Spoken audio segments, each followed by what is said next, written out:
Well, it's Tuesday, July 21st. It's about 4:34 in the afternoon.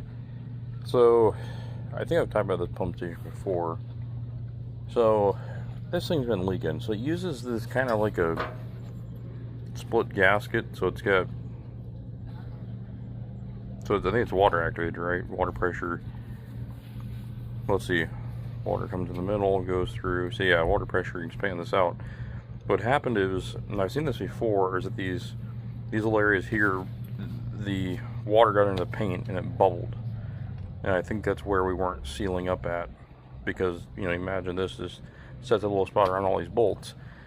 So I brought some adhesive, well, okay, gasket sealant, good for water, and a JB Weld, you know, cures in 10 minutes stuff. And I don't think I'm going to do that. I think I'm going to really try and just make sure I have a good gasket and reassemble this, and hopefully this time it'll seal up good.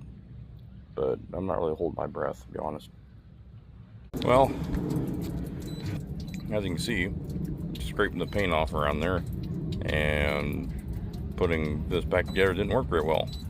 I even tried to put the spots where there's a little bit of that corrosion, just put a dab of that on there, so you try and that way when it went together it pinched out smooth. But we're still leaking, so I'm going to try a different gasket that I have.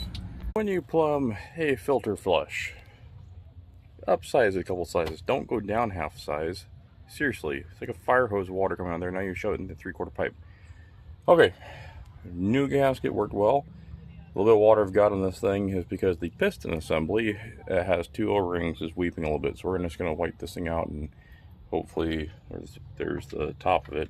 But hopefully you can just clean this up, roll the O-ring, just flip the O-rings around, put it back together. Battery continues. So this little stainless steel tube slides down on there, but I think these O-rings are done like the gasket was. So what I did was I took some 3/4 blue monster tape and I rolled it like a backer rod, put 2 layers of it and put it on there. So now this actually is a tighter fit because they're getting a bunch of leakage around it. So I don't know if that's going to work, but we're going to try it because I don't have any O-rings and this has to run. You know, it's always tempting to get one of those Harbor Freight O-ring assortments, but you can never find actually what you need in there. Take that back. I think I did for a carburetor for my Dingo. Anyway, let's try this.